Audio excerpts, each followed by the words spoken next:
Bismillahirrahmanirrahim. Assalamualaikum warahmatullahi wabarakatuh. Perkenalkan, nama saya Fajar Andianto dengan NIM 121113777. Ingin mempresentasikan hasil review buku mengenai buku Hukum Acara Peradilan Agama edisi revisi penulis Abdullah Triwahyudi, SAG, SHMH. Buku ini merupakan buku hukum acara peradilan agama yang berisi tentang tata cara pemeriksaan perkara di lingkungan peradilan agama, mulai dari tahap persiapan sebelum pendaftaran gugatan, permohonan, tahap pendaftaran perkara, tahap pemeriksaan perkara, pembuktian, upaya hukum dan pelaksanaan putusan atau eksekusi. Terus juga buku ini dilengkapi dengan contoh-contoh surat yang sering digunakan dalam jawaban rapid duplik, kesimpulan, putusan, memori banding, memori kasasi, terus permohonan pelaksanaan putusan, eksekusi, dan lain-lain. Terus buku ini juga dilengkapi dengan contoh-contoh surat tersebut yang memudahkan pembaca untuk mempelajari, memahami, bahkan praktek untuk membuat buku-buku yang diperlukan dalam perkara. Bab pertama itu mengenai kelembagaan peradilan di Indonesia seperti Mahkamah Agung, Mahkamah Konstitusi sebagai lembaga peradilan tertinggi di Indonesia. Kekuasaan kehakiman di Indonesia mengalami perubahan yang sangat mendasar sejak masa reformasi. Pembangunan dalam rangka penyelamatan diawali dengan adanya TAP MPR RI nomor 10 MPR-1999 tentang pokok-pokok reformasi pembangunan dalam rangka penyelamatan normalisasi kehidupan nasional sebagai haluan negara menuntut adanya pemisahan yang tegas antara fungsi-fungsi yudikatif dan eksekutif.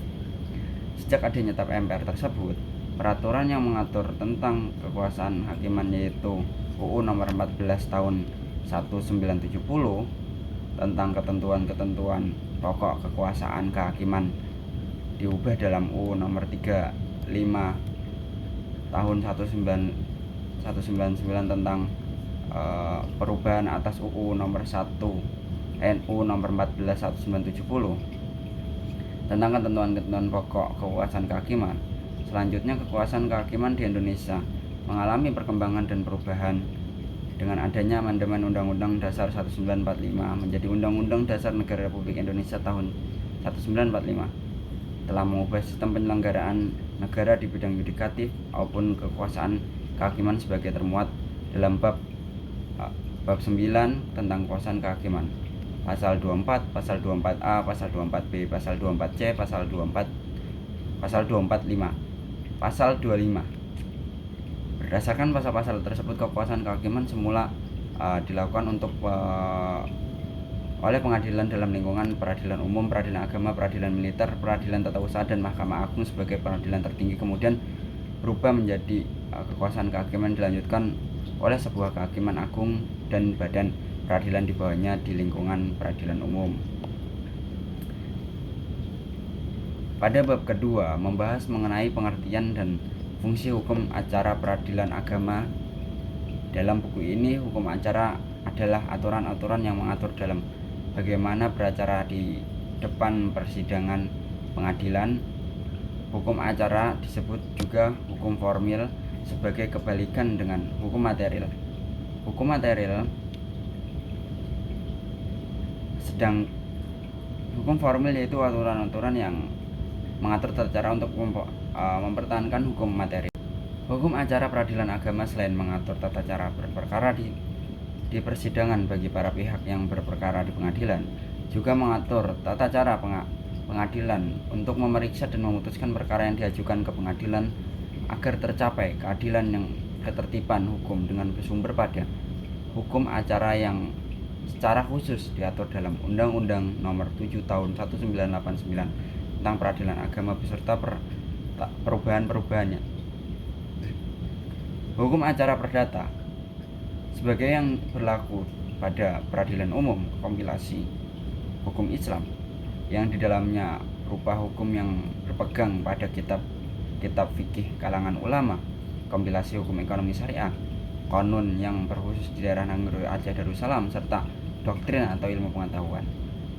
Pada bab ketiga, mengenai tahapan persidangan dimulai dengan perbedaan antara permohonan dan gugatan, kemudian mengenai kewenangan relatif yang merupakan kekuasaan dan kewenangan yang diberikan antara pengadilan dalam lingkungan peradilan yang sama dan wewenang yang berhubungan dengan wilayah hukum antara peradilan agama dalam lingkungan peradilan agama, dan wewenang absolut adalah kekuasaan yang berhubungan dengan jenis perkara dan sengketa kekuasaan pengadilan.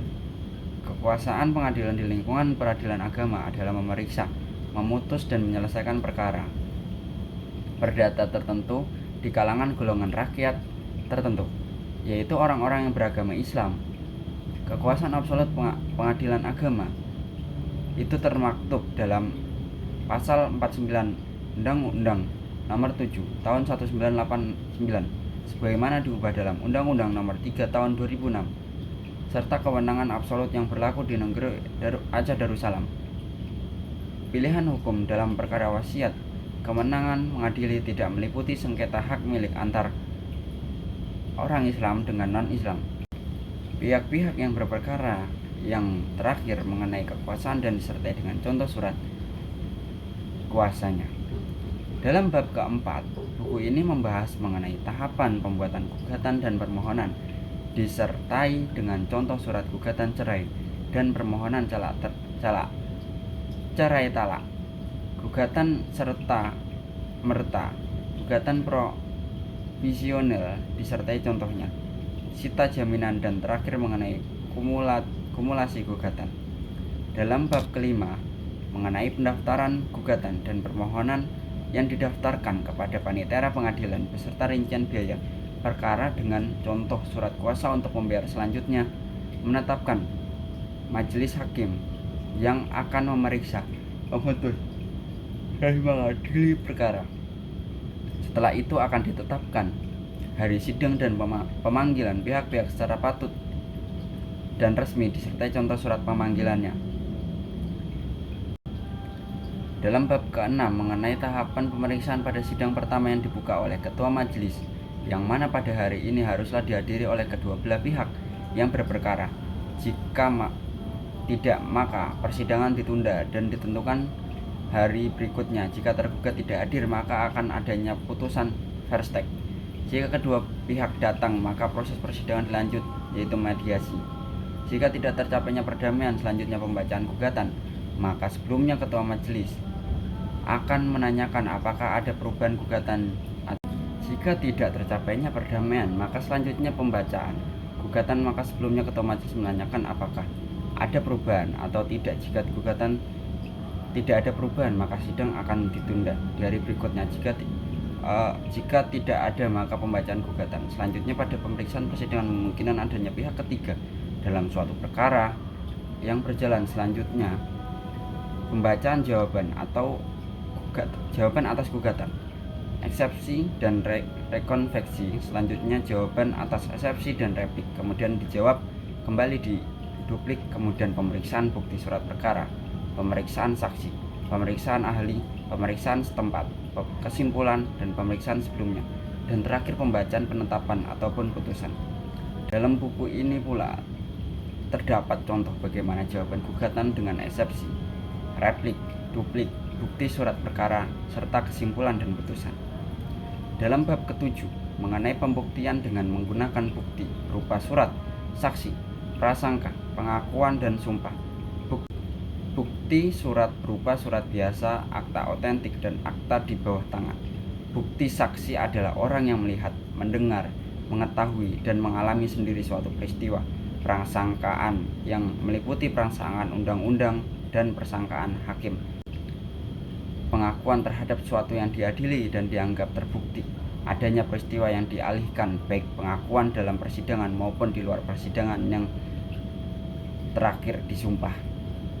Bab 8 mengenai upaya hukum yang terjadi atas upaya hukum biasa, yang di dalamnya ada verdict, banding dan kasasi, serta upaya hukum luar biasa yang di dalamnya berisi peninjauan kembali dan perlawanan pihak ketiga atau der den verdict. Dalam buku ini berikut diberikan pula contoh-contohnya. Dan pada bab terakhir mengenai pelaksanaan putusan dan eksekusi, Dalam buku ini diberikan pula sebuah contoh-contohnya. Menurut reviewer, buku ini sangat bermanfaat bagi mahasiswa, terkhusus mahasiswa yang mengambil konsentrasi dalam hukum perdata serta membantu dalam praktek sidang semu.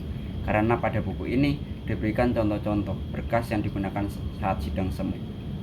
Cukup sekian dari saya. Wallahul muwaffiq ila aqwamit thoriq. Wassalamualaikum warahmatullahi wabarakatuh.